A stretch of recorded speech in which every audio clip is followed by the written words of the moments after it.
Shalom, selamat pagi jemaat GBD Yobaja yang dikasihi oleh Tuhan Yesus Kristus.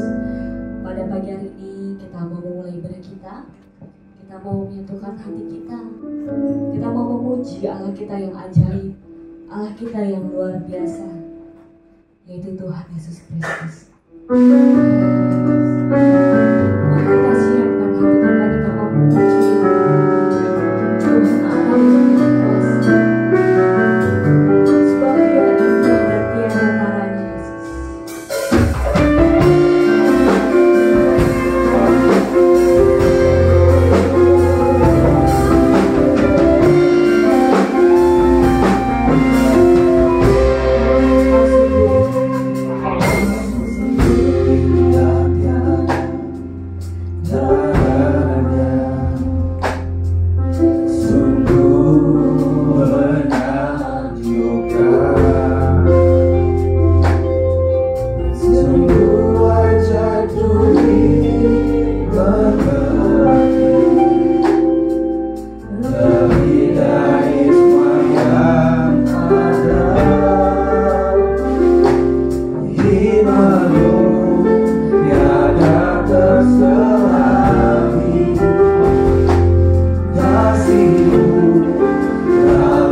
Terpujilah Kau Tuhan Yesus Kristus, Allah kami yang luar biasa, yang layak dipuji dan ditinggikan sampai selama-lamanya. Terima kasih Tuhan, terima kasih Bapa untuk kebaikan-Mu dalam kehidupan kami, sehingga pada pagi hari ini Tuhan kami boleh berkumpul di tempat ini untuk memuji dan memuliakan nama-Mu. Kiranya Tuhan Kau boleh memberkati ibadah kami dari awal pertengahan hingga sampai akhirnya Bapa, agar semuanya boleh berjalan dengan baik tanpa kurang satu apapun. Terima kasih Yesus, terima kasih Roh Kudus. Kami siap untuk memuji dan memuliakan nama-Mu. Dan dalam nama Tuhan Yesus Kristus kami berdoa dan mengucap syukur. Haleluya. Amin. Haleluya. Kita tempat berdiri. Kita mau memuji Tuhan kita.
Ku terpaku akan keajaiban-keajaiban yang luar dalam anugerah hatiku milikmu.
Terima kasih.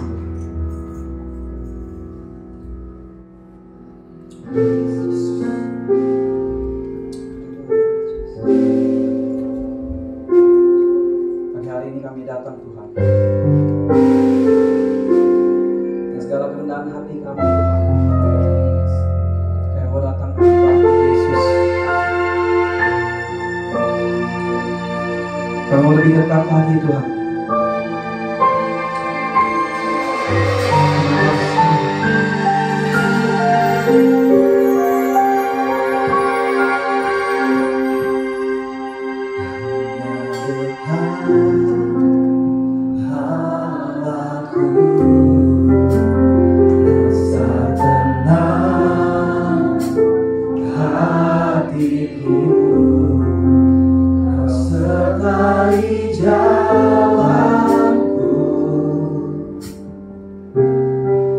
Sepanjang hidupku,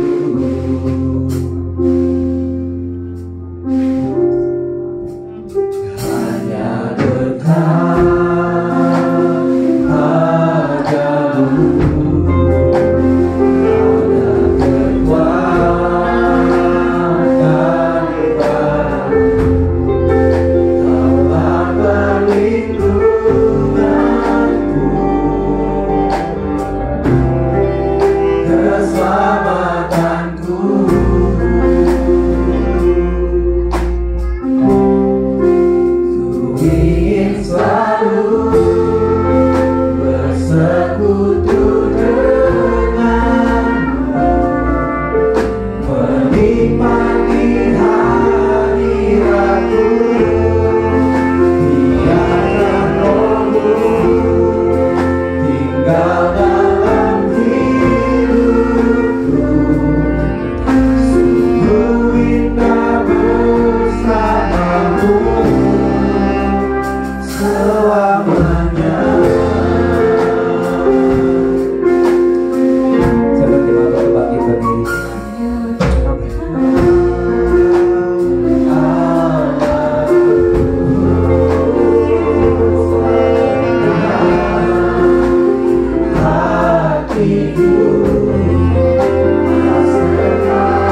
bersekutu denganmu, menikmati hadiratmu, biarkan rohmu tinggal dalam hidupku. Sungguh indah bersamamu. Sekali lagi sama-sama kata, ku ingin selalu bersekutu denganmu, menikmati hadiratmu, biarkan rohmu tinggal dalam hidupku. Sungguh indah bersamamu selamanya. Haleluya Tuhan. Saya minta kesediaan dari Ibu Irma untuk bawa kita dalam doa firman Tuhan.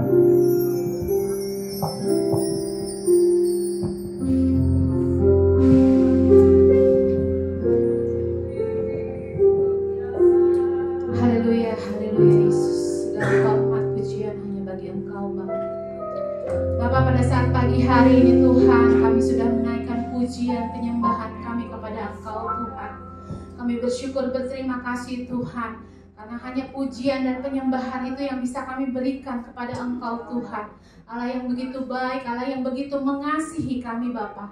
Keberadaan kami pada saat malam hari ini, pada saat pagi hari ini Tuhan, kami tahu bukan karena hebatnya kami, bukan karena kuatnya kami Tuhan, tapi kami tahu Tuhan, keberadaan kami pada saat pagi hari ini semata-mata karena kasih karunia Tuhan yang Tuhan sudah selalu limpahkan di hati kepada kami Tuhan. Bapa, pada saat pagi hari ini Tuhan, biarlah setiap persembahan kami, pujian kami Tuhan, boleh menyenangkan hati Engkau, menjadi dupa yang menyenangkan hati Engkau Bapa. Bapa, pada saat pagi hari ini Tuhan, siapkan kami untuk kami mendengarkan firman-Mu Tuhan. Jadikan kami tanah hati yang baik Tuhan, agar setiap firman yang kami dengar Tuhan boleh bertumbuh Tuhan, menghasilkan buah Tuhan, dan buah itu Tuhan boleh dinikmati oleh orang-orang di sekitar kami Tuhan. Terlebih kami boleh menyenangkan Engkau Tuhan dengan setiap tingkah laku kami Bapa.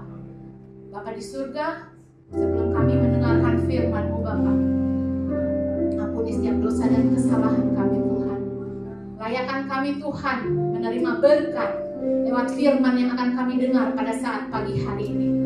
Kau memberkati Tuhan anak-anak-Mu Tuhan yang sudah ambil pelayanan dalam WL, singer, pemain musik Tuhan. Biarlah mereka Tuhan semakin hari semakin ahli dalam bidangnya masing-masing Bapa. Dan semuanya itu Tuhan untuk hormat dan kemuliaan nama Engkau Bapa. Kami serahkan Tuhan pemberitaan firman pada saat pagi hari ini hanya di dalam nama Tuhan Yesus Kristus yang berkuasa penuh atas hidup kami. Di dalam nama Tuhan Yesus Kristus kami sudah berdoa dan ucap syukur. Haleluya. Amin.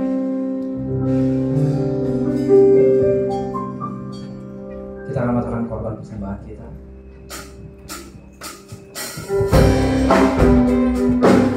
Dengan bagi kita semua.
Selamat diberkati lewat kebenaran firman Tuhan. Sudah siap pulang berkat Tuhan? Pakai mari buka hati saudara. Tadi sudah didoakan bahwa kita bisa punya hati yang terbaik untuk terima firman Tuhan supaya menghasilkan buah dan memberkati banyak orang. Yohanes pasal 15 ayat 16. Saya mau bicara tentang orang Kristen, bagaimana mengeluarkan buah. Bagaimana dia mengeluarkan buah. Perlu dipelajari supaya kita orang Kristen bisa mengeluarkan buah. Kalau ini harus dipelajari karena ada banyak orang Kristen tidak dapat mengeluarkan buah. Oke? Yohanes 15 ayat 16, begini bunyi firman Tuhan.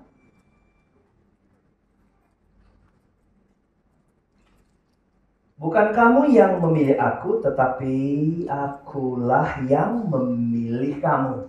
Dan aku telah menetapkan kamu supaya kamu pergi dan menghasilkan buah, dan buahmu itu tetap, supaya apa yang kamu minta kepada Bapa dalam namaku diberikannya kepadamu. Bisa bilang amin?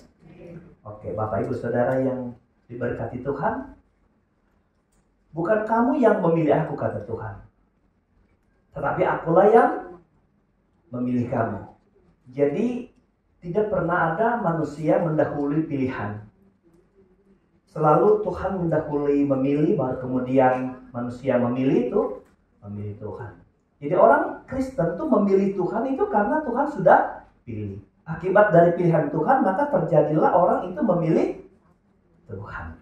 Saya bilang haleluya. Nah, itu rumus kekristenan gitu. Iman Kristen tuh begitu. Jadi saudara, beda saudara karena keinginanmu sendiri, saudara ingin jadi sesuatu. Tapi tiba-tiba saudara tidak mau jadi sesuatu, Allah, orang angkat saudara. Wah, Ini penghargaan besar, beda rasanya saudara. Jadi Allah menempatkan ini supaya orang Kristen, menetapkan ini supaya kita merasa bahwa kita orang percaya itu berharga saudara, karena dipilih saudara. Haleluya. Bukan menyodorkan diri untuk dipilih, tapi Allah dengan alasan tersendiri memilih kita.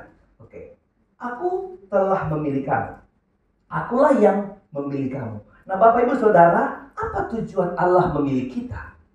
Apa tujuan Allah memilih kita? Coba perhatikan kalimat ini. Bukan kamu yang memilih akulah yang memilih kamu.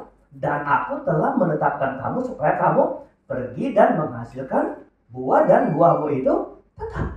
Nah Bapak Ibu Saudara yang diberkati Tuhan, tujuan pemilihan Allah atas hidup orang, atas hidup seseorang itu begini, perhatikan. Supaya kita apa? Pergi dan menghasilkan buah yang tetap. Amin. Ini sederhana Bapak Ibu. Tuhan memilih kita bukan untuk masuk surga, kelihatan di sini kan saudara. Dan secara terang-terangan Alkitab pun tidak selalu ada tertera secara detail, secara langsung bahwa ketika Tuhan memilih kita supaya kita masuk surga, bukan. Saudara-saudara, Tuhan memilih kita untuk berbuat sesuatu. Perbuatan kita menghasilkan apresiasi Tuhan. Salah satu diantaranya adalah surga. Haleluya. Nah jadi ketika Allah memilih kita, Tuhan selalu menuntut sesuatu dari kita supaya apa yang kita buat menghasilkan sesuatu dari Tuhan, melihat apa yang kita buat. Bapak Ibu, apa tujuan Tuhan memilih kita? Supaya kita pergi dan menghasilkan buah yang tetap. Ada banyak orang ironis sekali suka tidak mengabaikan kalimat ini. Kalimat yang awal, mereka mengambil bagian yang terakhir. Apa itu? Gini, menghasilkan buah tetap, supaya apa yang kamu minta kepada Bapa dalam namaku diberikannya kepadamu. Ini yang kebanyakan orang suka, saudara. Saya mau kalau Tuhan pilih kita supaya apa? Supaya apa yang aku minta kepada Bapa dalam nama Tuhan diberikan. Tunggu dulu Bapak Ibu Saudara yang diberkati Tuhan. Apa yang kita minta dari Tuhan kepada Tuhan diberikannya kepada kita, itu tidak bisa mendahului seorang yang dipilih itu mengeluarkan buah atau melahirkan buah. Saya ulang kalimat ini. Tidak pernah ada hasil ini yang kamu minta pada Bapa lalu diberikan kepada kita. Tidak mungkin terjadi sebelum seseorang itu pergi dan menghasilkan buah, lalu buah itu apa? Tetap. Jadi kalau menurut saya adalah begini. Ketika hidup kekristenan kita telah memenuhi tujuan panggilan Tuhan, yaitu apa? Melahirkan buah, menghasilkan buah, maka kita berdiri benar untuk meminta apa yang kita mau kepada Tuhan. Kalau begitu mari kita ajak diri kita dulu untuk ini. Apakah kita sekarang menghasilkan buah atau tidak? Haleluya. Itu yang paling penting. Supaya apa? Pertama, tujuan Tuhan terpenuhi atas hidup kita. Kemudian kita menjadi pribadi yang ketika meminta dapat sesuatu yang kita minta. Kita penuhi ini. Hidup kita harus menghasilkan buah. Kemudian apa yang dihasilkan buah? Buah apa yang dihasilkan oleh orang yang dipilih itu? Alkitab bilang buah itu adalah buah yang apa? Tetap. Haleluya. Buah yang apa? Buah yang tetap. Jadi kalau berbuah pun harus buah yang apa? Tetap, yang permanen. Terjemahan ini kalau diterjemahkan dalam bahasa asli artinya buah yang kekal. Buah yang gak ada expired date-nya, saudara. Seluruh buah kalau saudara beli di bumi ini, di dunia ini ada batas waktunya.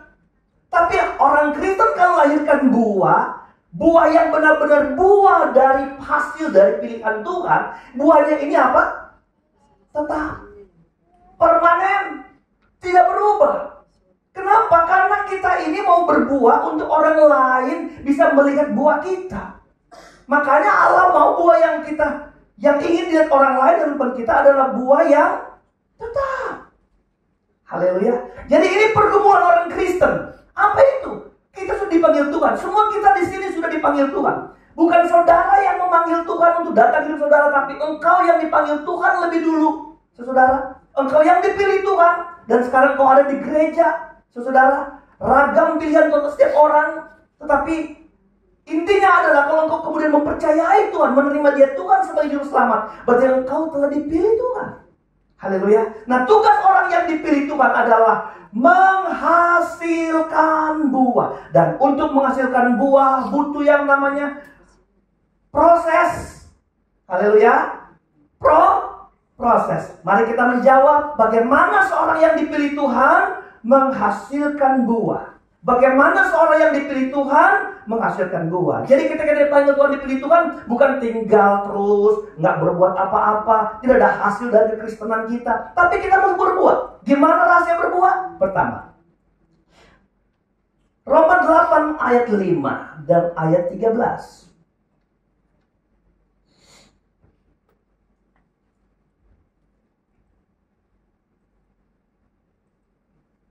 Perhatikan. Sebab mereka yang hidup menurut daging memikirkan hal-hal yang dari daging. Mereka yang hidup menurut roh, lihat bawah ini, memikirkan hal-hal yang dari apa? Dari roh. Bapak Ibu Saudara, apa yang dipikirkan orang akan keluar dari mulutnya dan berbuah di dalam perilakunya.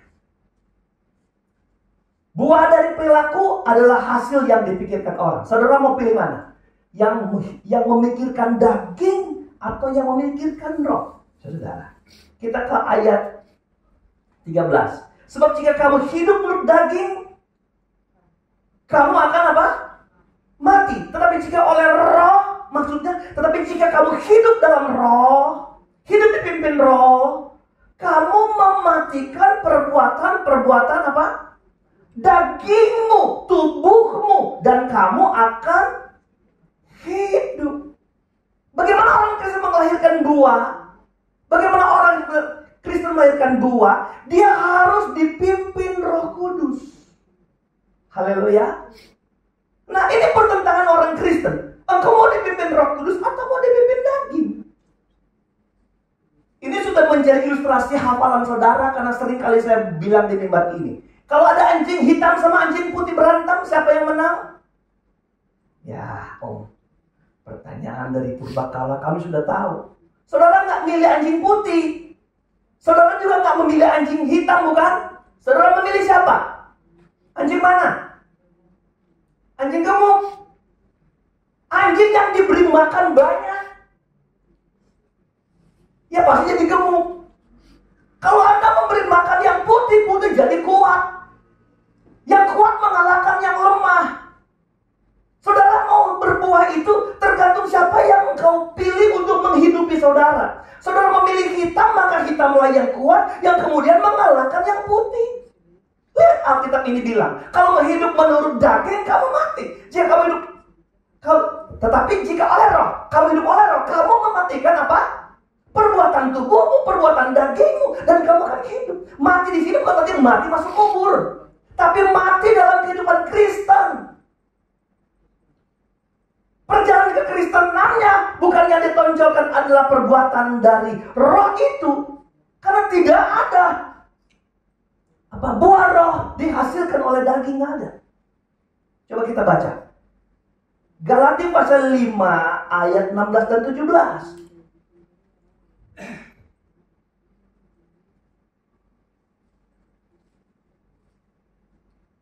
Coba 16-17.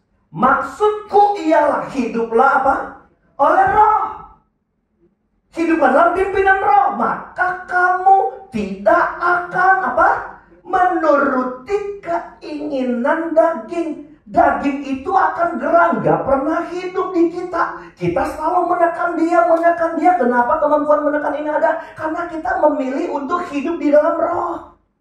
Haleluya. Ayat 17. Sebab keinginan daging berlawanan dengan keinginan roh. Keinginan roh berlawanan dengan keinginan daging. Karena keduanya apa? Bertentangan. Jadi kita hanya bisa memilih satu di antara kedua ini. Bertentangan. Kita nggak bisa ngasih lolos dua-duanya hidup. Karena akan terus ada peperangan ini, Bapak Ibu Saudara. Nah, sekarang kita yang menentukan. Proses itu ada pilihan kita. Kita mau membiarkan kita dipimpin roh atau mau dipimpin oleh kedagingan ini. Ingat, buah yang lahir dari roh akan melahirkan. Buah yang lahir dari Roh Kudus itu adalah pekerjaan Roh Kudus. Roh Kudus itu supranatural. Melahirkan apa? Yang supranatural. Supranatural itu kekal. Roh Kudus itu kekal. Maka dia melahirkan buah yang apa? Yang kekal. Makanya bagaimana kita menghasilkan buah? Pergi hasilkan buah yang kekal, buah yang permanen, buah yang tetap. Kalau kita memberi hidup kita dipimpin Roh. Roh melahirkan buahnya. Dan buah itu buah supranatural. Buah kekal. Coba daging. Daging enggak kekal. Apa Alkitab bilang tentang daging? Dia cuma sampai di mana? Sampai dikubur. Selesai tentang daging. Jadi orang-orang yang hidup dalam daging akan berbuah daging dan dia nggak kekal karena hanya berakhir di kuburan. Bagaimana kita bisa menghasilkan buah yang tetap, buah yang hebat? Orang Kristen itu harus menundukkan diri kepada pimpinan Roh Kudus. Gimana itu kita bisa membedakan kita dipimpin Roh Kudus? Adalah kita melihat buah dagingnya dan buah rohnya. Kita bisa bedakan itu. Kita memilih yang kita pilih. Dari dua perbedaan ini kita sedang memberi diri dipimpin oleh Roh Kudus. Kisah 1 ayat 8. Kamu akan punya apa? Kuasa kalau Roh Kudus turun atas kamu. Artinya kalau kau dipenuhi Roh Kudus, kamu akan punya apa? Punya kuasa. Kuasa apa yang dilahirkan Roh Kudus? Coba. Kuasa apa? Kuasa mematikan daging. Dunamis, kekuatan yang membombardir. Kenapa Bapak Ibu Saudara butuh kuasa yang besar untuk hidup di dalam roh untuk melahirkan buah? Karena lawan dari roh ini adalah kedagingan. Dan daging gak pernah beristirahat, daging gak pernah berhenti. Selama kita bernafas, pengaruh daging itu hidup dalam kita setiap menit, setiap waktu, setiap saat, setiap detik. Kemarin saya ngajar tabernakel, saya bilang apa? Kalau kita masuk pintu gerbang tabernakel, dulu kita bukan orang percaya, kita disaman kegelapan. Kita minta masuk pintu gerbang di halaman tabernakel. Pertama yang kita dapat apa? Mesbah korban bakaran. Jadi keselamatan itu berhasil dari pengorbanan Tuhan. Orang yang masuk terima Injil, terima Tuhan, lalu kemudian dia mengakui Tuhan sudah mati. Nah, itu gambarannya secara rohani. Ya, Bapak Ibu Saudara. Tetapi saya bilang gini, pembakaran itu tidak hanya berarti Tuhan sudah mati buat hidup kita. Korban itu, tapi hidup kekristenan yang mau masuk ke kemah suci, ke kemah maha suci, ke ruang pelayanan, kita juga harus mampu membakar kedagingan di mesbah korban bakaran. Kemudian bagi langkah dalam baptisan. Makanya baptisan bukan adalah baptis supaya bertobat, baptis supaya hidup benar, enggak. Dia sudah memilih untuk mempersamakan hidupnya, baru dia memilih dibaptis. Itu urutannya, Bapak Ibu Saudara. Kalau tidak ada dibaptis, dia masuk pintu gerbang ruang suci. Di ruang suci ada meja roti pertunjukan, ada kaki dian.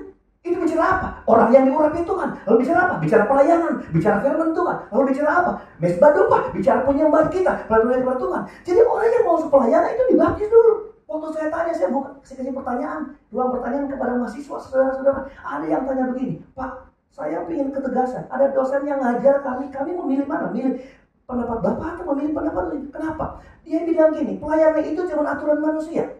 Saya pertama salah tanggap, itu hanya aturan manusia. Saya langsung saya bilang, saya tanya sama saudara sebelum lanjut, apakah baptisan aturan manusia? Aturan Tuhan. Oh, selesai kan? Bukan Pak, selesai itu pelayanan itu aturan manusia. Banyak gereja menetapkan kalau belum ini jangan begini. Tapi ini pattern, kita lagi belajar. Bapak Ibu Saudara yang berkati Tuhan, saya kembali nggak langsung saudara mau terpikat di ajaran ini.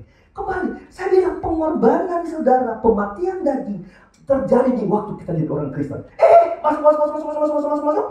Masuk ruang maha suci, di sana ada apa?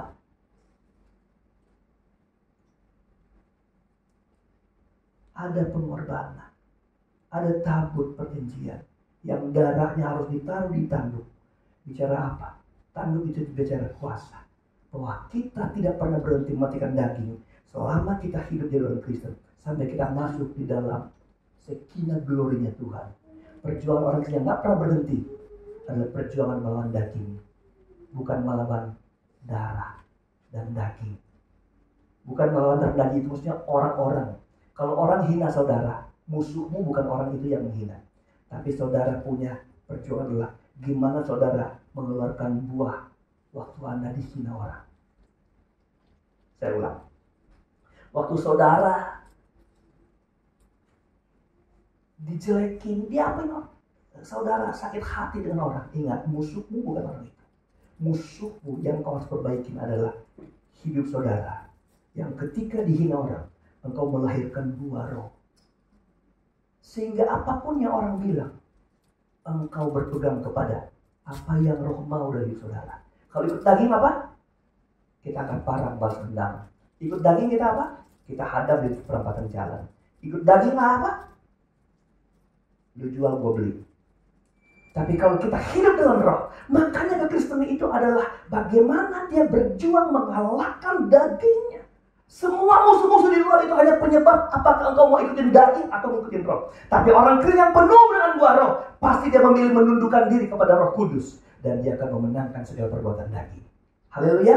Pilihlah hidup dalam pilihan roh supaya engkau bisa mengeluarkan daging. Baik mengeluarkan buah roh dan mematikan daging. Yang kedua, gimana itu hidup supaya kita berhasil mengeluarkan buah? Mari kita membaca Markus pasal 4 ayat 18 dan 20. Yang kedua, Markus 4 perhatikan, dan yang lain ialah, jadi sudah dia ada menjelaskan di awal.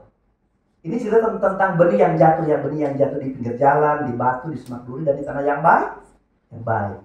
Dan yang lain ya, berarti dia sudah jelaskan yang jatuh pinggir jalan, kalau yang jatuh di batu. Sekarang yang lain ialah yang ditaburkan di tengah semak duri, itulah yang mendengarkan firman itu. Jadi benih itu yang jatuh, benih bicara firman Tuhan, dia jatuh, lalu tempat di mana jatuh itu hati manusia.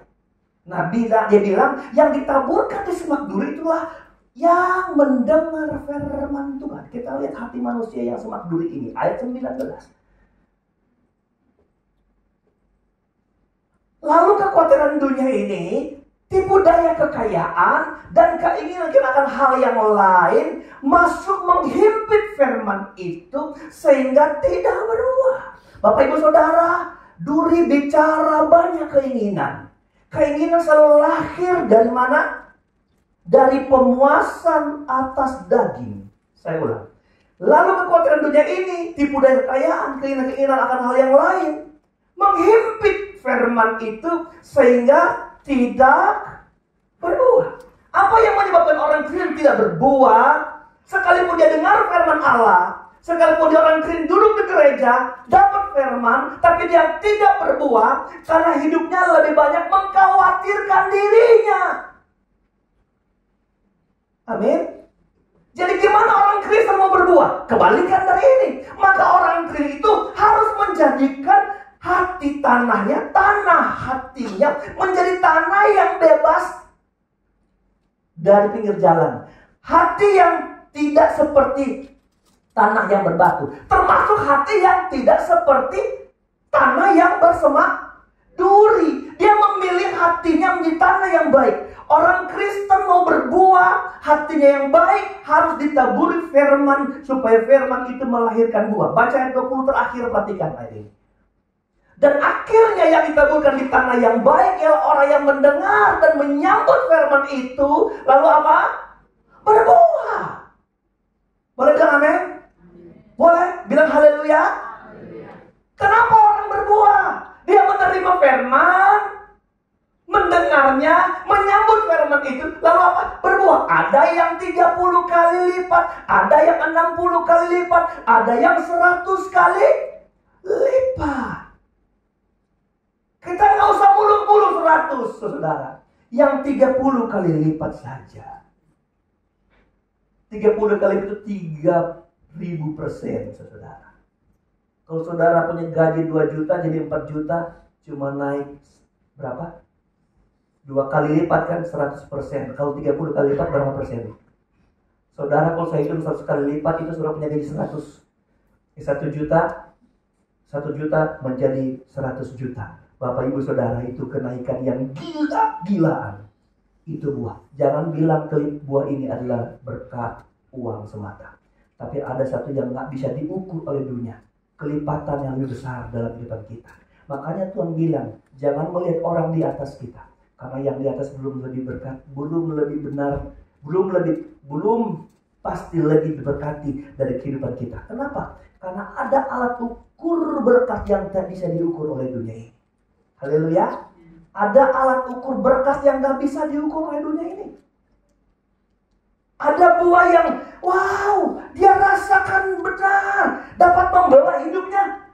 Menikmati buah roh itu sukacita, damai sejahtera, kasih, sukacita, damai sejahtera, kesetiaan, kesabaran, kelemah lembutan, penguasaan diri. Dia dapatin itu semua, saudara. Yang gak bisa dinilai orang. Saudara masuk keluar toko, Anda gak bisa beli damai sejahtera di toko. Ada barang yang harganya miliar, saudara mungkin bisa beli. Tapi saudara gak bisa membeli buah roh. Ada Simon, ada orang yang namanya Simon tukang sihir. Di zaman pelayanan gereja awal, Petrus melakukan mujizat. Simon yang tukang sihir ini percaya Yesus akhirnya. Tetapi saudara, tabiat tukang sihir ini gak pernah berubah dalam diri dia. Waktu dia, Alkitab cerita, waktu tukang sihir ini, dia bikin mujizat, orang datang kepada dia. Dan sangat terkenal di kota itu. Tapi ketika Petrus dan Paulus bikin mujizat, dia bilang, hah? Dari mana kau bisa dapat mujizat itu? Lalu Simon bilang, bolehkah aku membeli karunia yang ada padamu? Dia bilang, itu tidak bisa dibeli. Dengar baik. Sesuatu yang supranatural nggak bisa dibeli. Lahirkan buah supranatural di kita, saudara. Yang kalau engkau nggak punya ya, seperti yang orang lain punya, engkau berkejar yang sukar untuk disamai orang. Apa itu? Berkat supranatural. Buah-buah dari pekerjaan ilahi di dalam kehidupan kita. Jadi kita memilih apa? Kita yang kedua, kita harus hidup penuh dengan firman Tuhan. Haleluya. Kita harus hidup penuh dengan firman Tuhan. Apa-apa yang keluar, firman yang keluar. Firman yang keluar. Haleluya. Itu kata merenungkan, saya bilang di sini, itu merenungkan firman. Kata merenungkan itu seperti memamah biak. Artinya memamah biak. Binatang yang memamah biak itu sapi. Saudara pernah lihat sapi? Jarang saya tahu.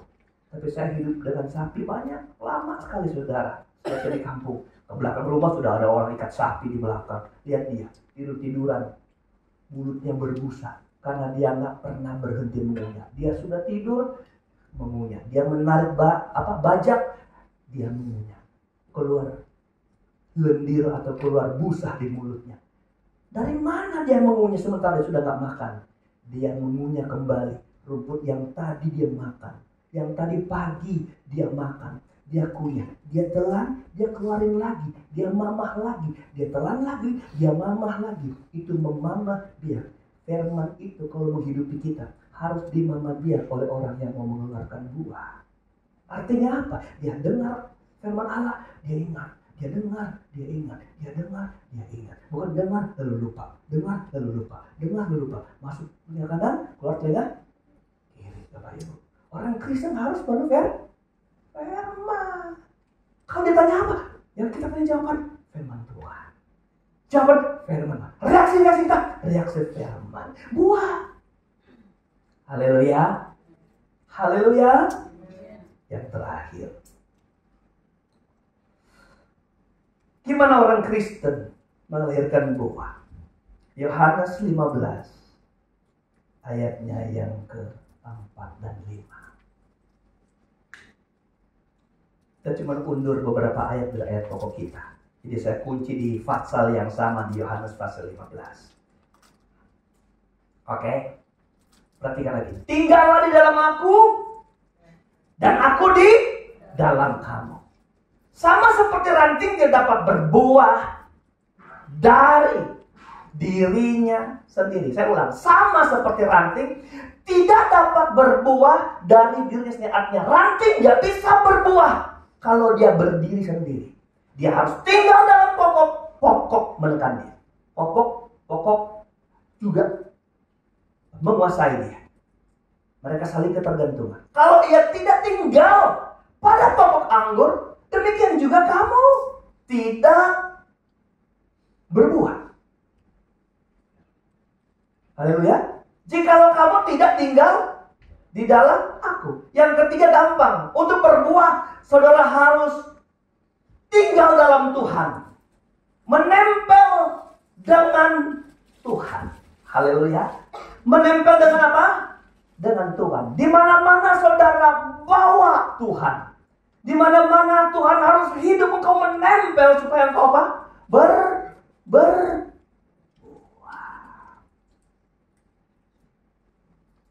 Ada seorang bapak yang ketemu teman jemaat segerejanya di satu pesta. Lalu dia tanya sama bapak ini, Pak, kemarin nggak kelihatan di gereja? Waduh, saya lagi ada kesibukan. Oh,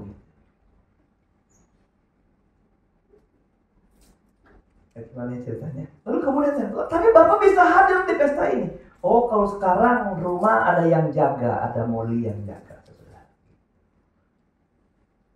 Saudara, artinya gini, kita di Kristen memilih Tuhan lebih dari apapun atau memilih yang lain. Saudara mau hidup di dalam Tuhan yang benar, atau saudara hanya sekedar menempel oleh yang benar? Orang yang melahirkan buah, dia itu menempel. Bisa bilang amin? Orang yang melahirkan buah, dia dekat dengan Tuhan setiap waktu. Hanya dekat Allah saja aku tenang. Jadi harus menempel. Gimana berbuah? Harus menempel. Jadi cabang yang menempel kepada pokok anggur. Kenapa? Mari kita baca ayatnya yang kedua. Kita mundur 2 ayat. Kita baca ayat kedua.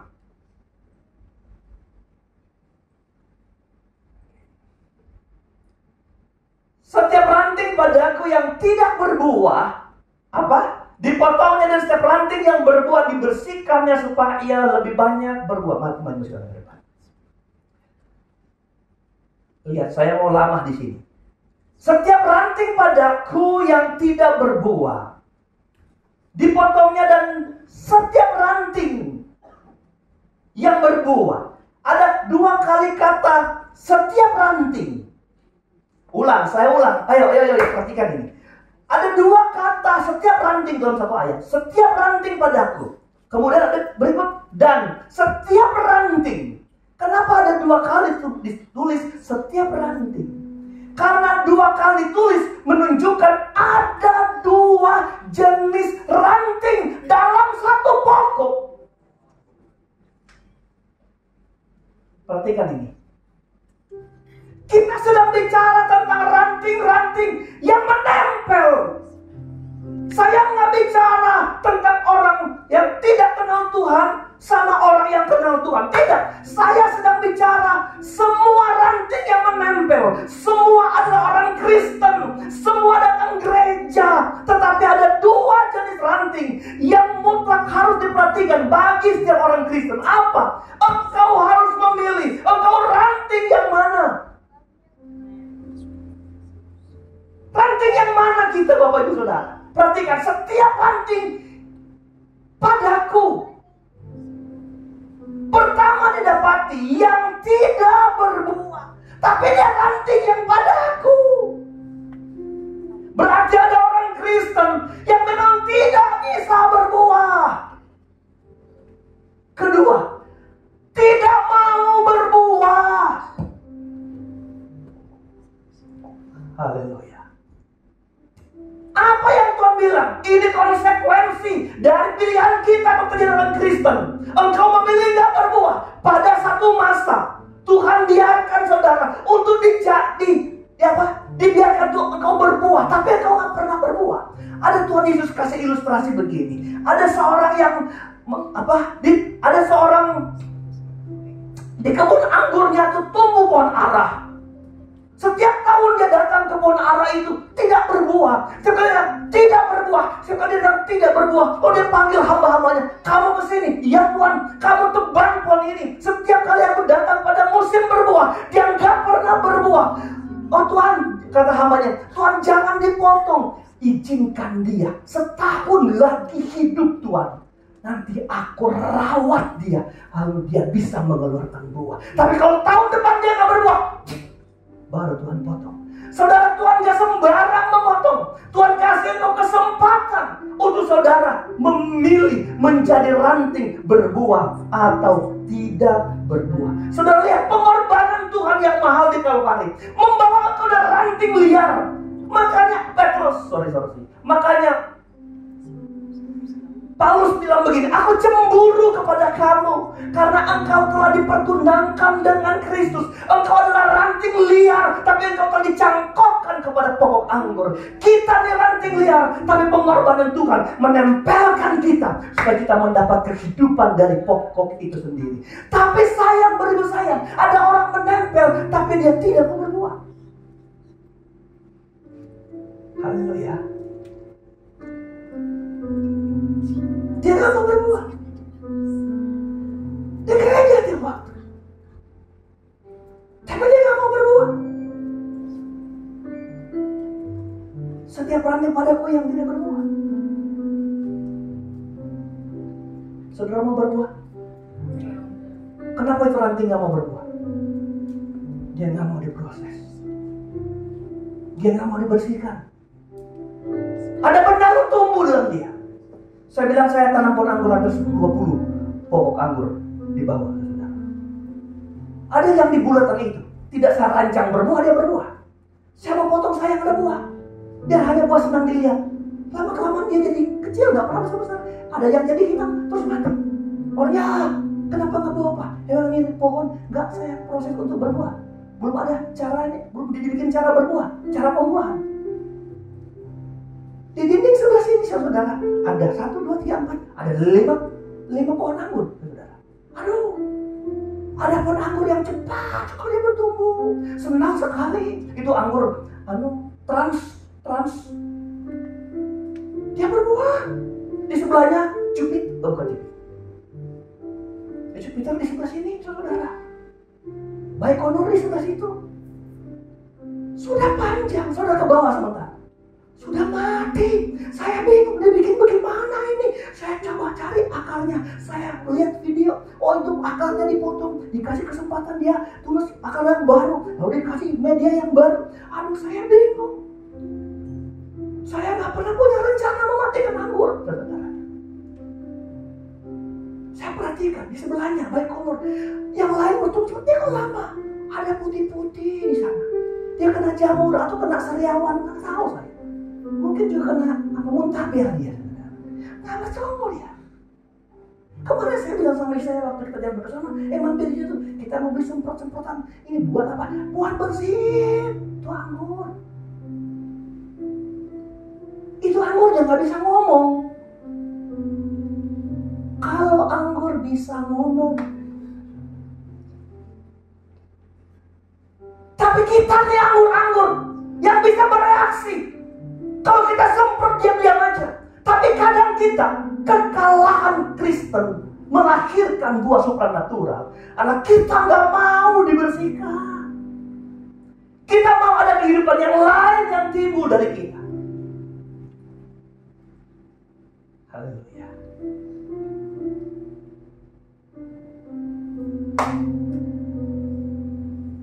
Siapa yang mengganggu pertumbuhanmu? Engkau yang tahu. Saya cuma bicara dari mimbar ini. Kalau kau terima silakan, enggak terima masalah. Iya kan? Bukankah mimbar ini menyatakan sesuatu dan Anda memilih untuk menyatakan diri melakukannya atau tidak? Engkau tahu kok apa yang menghambat pertumbuhan saudara. Karena kau cuma topeng dalam gereja kadang-kadang. Lihat engkau gak fokus kan dalam Tuhan, gak fokus ke ibadah, gak fokus ke gereja. Tapi kalau kamu datang sungguh-sungguh sama Tuhan, Tuhan kan buat saudara terengah-engah melihat perbuatan Tuhan dan saudara. Engkau akan lihat yang gak kau pikir kau bisa berbuat menikmati 100 kali lipat Tuhan kasih sama hidup saudara. Mau gak dibersihin? Mau gak ditegur? Engkau gak mau ditegur. Anda tahu beda sekali ya anak-anak sekarang sama anak-anak zaman kita masih kanak-kanak. Saudara kan pernah lahir setahun sama saya. Coba kalau kita waktu di kampung pulang berantem. Di sini sekarang mana ada guru pukul sampai keluar darah tahun hari? Nggak ada. Dulu kita, saya kalau dicambuk karena pakai lidi yang dirakit, ujung lidi itu melukai betis kami, saudara. Dulu kami bisa ada berapa 7 orang pulang keluar kelas itu saling melihat betis. Berapa yang berdarah? Ada 2 luka. Dulu kalau kita berantem, pulang bilang sama orang tua. Orang tua bilang apa? Pergi sana berantem lagi. Jangan nangis. Jadi laki-laki. Wih, istri saya aja waktu pernah saya dengar ceritanya. Jadi dia waktu kecil tomboy, saudara. Yang ngejar-ngejar layangan. Nah itu saya, saudara. Padahal kan yang ngejar-ngejar laki-laki. Tapi dia ikut kejar. Pernah aja kali dia berantem. Pulang, apa bapaknya bilang? Udah sana. Jangan pulang. Ngambek. Beda juga orang tua zaman dulu sama sekarang. Anak kita gak boleh tersakiti. Lepas anak kita salah atau gak salah. Apa? Saudara. Kita kalau diizinkan Tuhan, ayah kita siapa? Bapak. Kalau bersihkan kita sampai berdarah-darah. Kalau anggur tuh bisa ngomong dia teriak sakit Tuhan. Benar nggak? Kalau anggur tuh bisa ngomong, coba bilang, ku potong dia. Nanti ku bersihkan dia. Saya kan belajar tentang anggur. Salah satu media pembuahan adalah memangkas semua cabang-cabang ujungnya, saudara. Kalau dipangkas, sakit dia. Tapi demi berbuah, orang Kristen harus dipangkas. Mengeluarkan benalu di hidup saudara, sakit. Tapi waktu engkau bilang, inilah aku Tuhan, bersihkanlah hidupku. Itu kan. Aduh, kenapa? Enggak. Ikhlas. Aduh, kenapa? Ya, teruskan Tuhan, terus. Kau biarkan hidup